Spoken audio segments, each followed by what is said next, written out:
Merhaba arkadaşlar, kanalıma hoş geldiniz.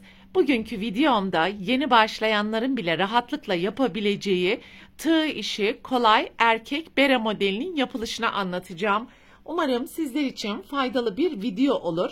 Bu bereyi sevdiklerinize yılbaşı hediyesi, doğum günü hediyesi ya da sevgililer günü hediyesi olarak örebilir ve onları mutlu edebilirsiniz arkadaşlar. Erkek beresini örerken ben sütlü kahve tonlarında kullandım. Sizler farklı iplikler kullanarak bayan beresi ya da çocuk beresi olarak da örebilirsiniz. Şu şekilde göstereyim. Oldukça kolay, 3 boyutlu bir görünümü var. Bereyi örerken kullanmış olduğum iplik ihraç fazlası bir ipliktir arkadaşlar. 100 gramlık ve bu bere için yaklaşık 1,5 paket ip kullandım. İkinci pakete geçtiğim zaman bu kadar ip artmış oldu. Ve tığ numarası olarak ise 4 milimetre ile bereyi ördük. Hazırsanız haydi vakit kaybetmeden berenin yapılışına başlayalım. Berenin lastik yapımı için 3,5 milimetre tığ ile öreceğiz arkadaşlar. Ve ilk düğme attıktan sonra çok sıkı olmayan 107 zincir yaparak başlayalım.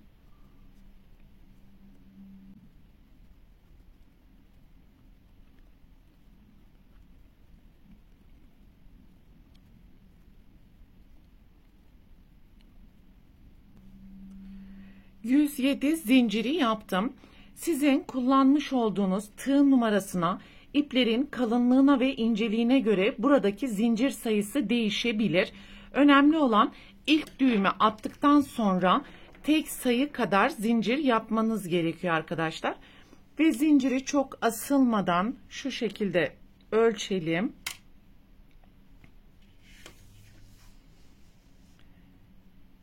Yapmış olduğumuz zincirin uzunluğu görmüş olduğunuz gibi yaklaşık 52 santimetre.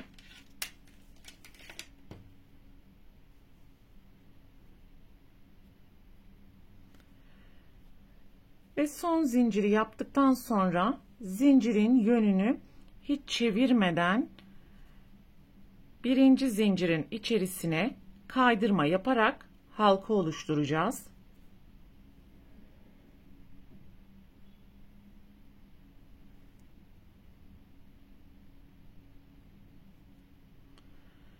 Bu şekilde halkayı oluşturmuş olduk.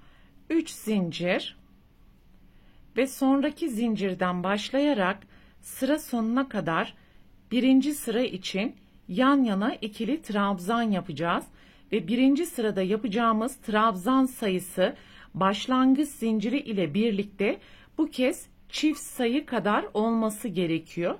Yani 107 zincirin üzerine 108 ikili trabzan yapmamız gerekiyor.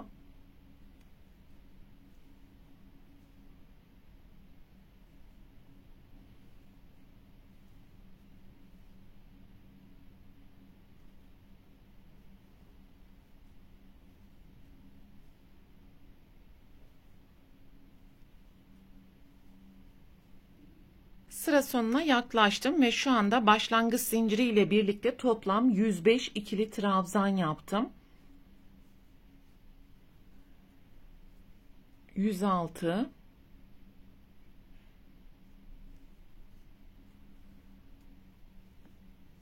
107 ve 108. trabzanı ise buradaki kaydırmanın tepesine yapıyorum. Toplam 108 tane ikili trabzanı yapmış olduk. Ve 3. zincirin tepesine kaydırma yaparak burayı birleştirdik. 3 zincir ve sonraki trabzanın ön tarafından ilmek alarak ikili trabzan, sonraki trabzanın arkasından ikili trabzan, sonraki trabzanın ön tarafından ikili trabzan ve sonraki trabzanın arkasından ikili trabzan. Bir önden bir arkadan ikili trabzan yaparak ikinci sıranın sonuna kadar devam edeceğiz.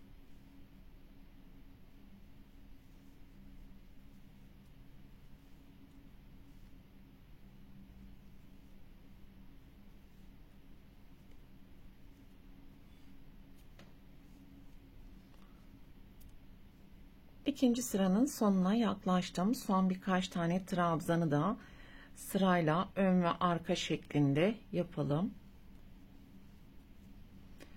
Ve burada bakın bir tane trabzan kaldı. Bunu da ön taraftan yapıyorum.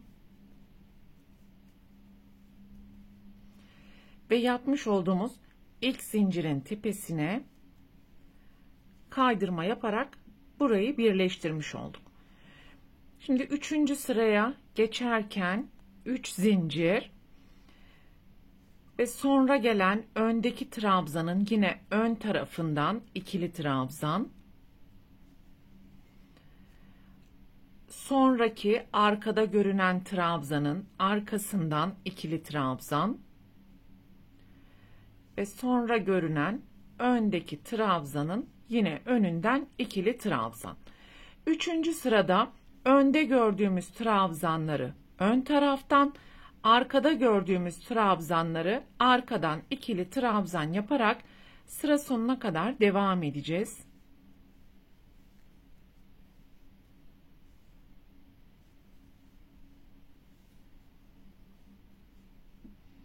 Üçüncü sıranın sonuna yaklaşırken önde görmüş olduğumuz trabzanları önden, arkadaki trabzanları arkadan yapmaya devam ettik. Ve son trabzanımız önden olduğu için önden ikili trabzan yaparak tamamladık. Ve ilk zincirin tepesine kaydırma. 3 zincir. Şimdi ikinci ve üçüncü sırada yapmış olduğumuz işlemlerin aynısını tekrar ederek lastik istediğiniz genişlik olana kadar bu şekilde örmeye devam edebilirsiniz arkadaşlar. Önde gördüğümüz trabzanları önden, arkada gördüğümüz trabzanları arkadan yaparak lastiği yükseltmeye devam edelim. Evet arkadaşlar, berenin birinci aşamasındaki lastik yapımını tamamladım ve toplam 6 sıra ördüm. Yapmış olduğum lastiğin genişliği şu an 4 santimetre ve 3,5 numara ile örmüş olduğumuz lastikteki tığı değiştirerek 4 numaraya geçiş yapacağım ve 4 numara ile devam edeceğiz.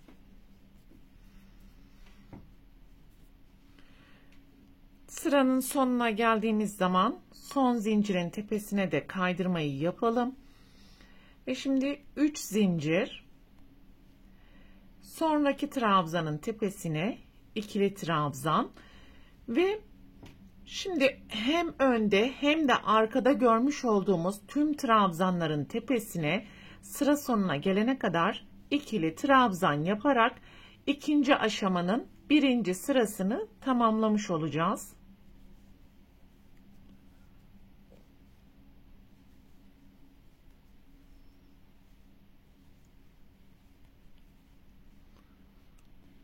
Sıranın sonuna yaklaştığımız zaman son iki trabzanın da tepesine ikili trabzanları yapalım.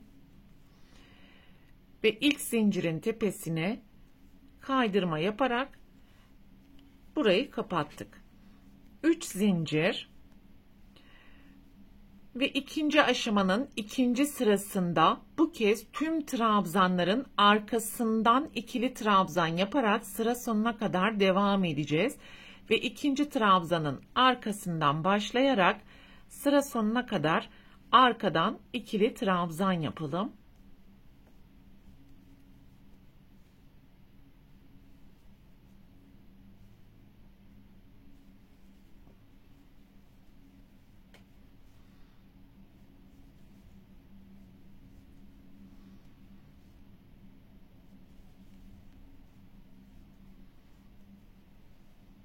Lastikten sonra ikinci sıranın sonuna yaklaştığımız zaman son trabzanların arkasından da ikili trabzanları yapalım.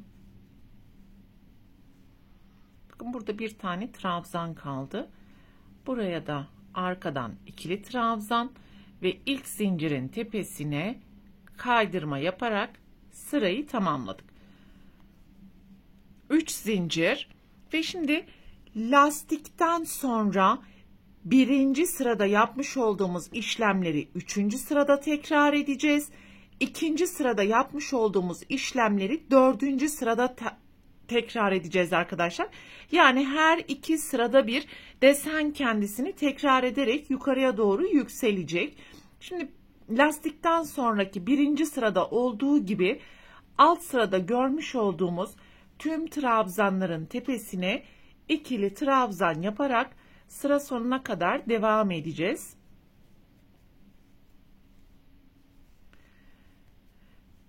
Ve sıranın sonuna geldiğimiz zaman ilk zincirin tepesine kaydırma. Bu kez dördüncü sırada ikinci sırayı tekrar ederek bütün trabzanların arkasından ikili trabzan yaparak bereyi istediğiniz uzunluk olana kadar yükseltmeye devam edebilirsiniz. Erkek beresinde istediğim yüksekliğe ulaşana kadar bu şekilde deseni yükselttim ben. Ve burada görmüş olduğunuz çizgi desenlerinden toplam 20 sıra yaptım. Buradaki uzunluğu ayarlamak tamamen sizin tercihinize kalmış.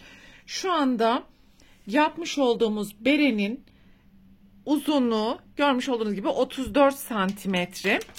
Ve bereyi bitirirken şu şekilde göstereyim. Bakın arkadan yaptığımız trabzanlar değil, alt sıradaki trabzanların tepesine yaptığımız trabzan sırasından sonra bereyi bitireceğiz. En sonki trabzanların tepesine de ikili trabzanı yaptım. Ve ilk yapmış olduğumuz zincirin tepesine kaydırma, bir zincir, ipi burada keserek arka taraftaki ilmeklerin arasından gizleyebildiğimiz kadar gizleme işlemini yapalım.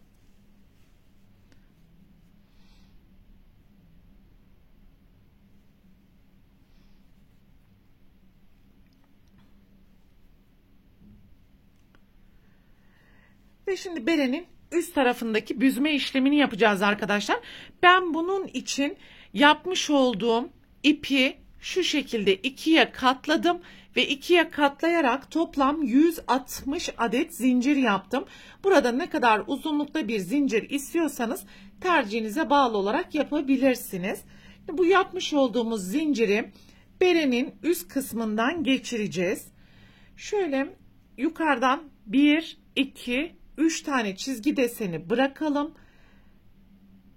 Ve şu şekilde büzme işlemini arka tarafına gelecek şekilde yapalım ki daha güzel olsun.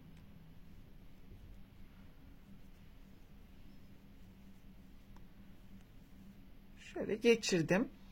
Ve bakın 1, 2, 3 tane çizgi deseni oldu. Ve burayı tekrar gelişi güzel halkaların içerisinden bu zinciri geçirelim.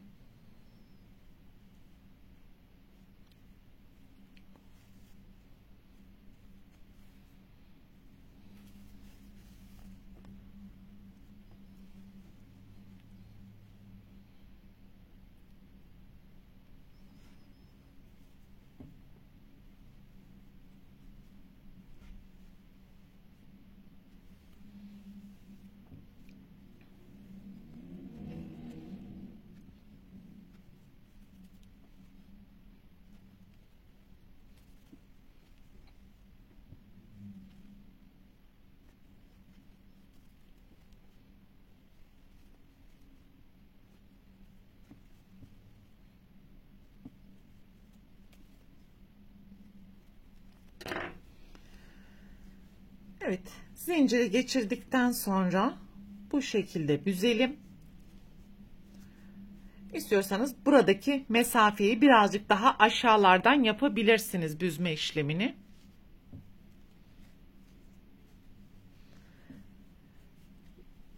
Ve büzdükten sonra buraya kurdele yaparak beremiz giyime hazır bir vaziyete gelmiş olacak. Ve kafaya taktığımız zaman da bu kısım arka tarafta daha dökümlü ve güzel olmuş olacak arkadaşlar. Böylelikle videomuzun tüm yapım aşamalarını tamamlamış olduk. Bu videoda anlatacaklarım bunlardan ibaretti. Umarım sizler için faydalı bir video olmuştur. Sonraki örgü eğitim videosunda görüşene dek lütfen kanalıma abone olarak videomu beğenmeyi unutmayın. Hoşça kalın.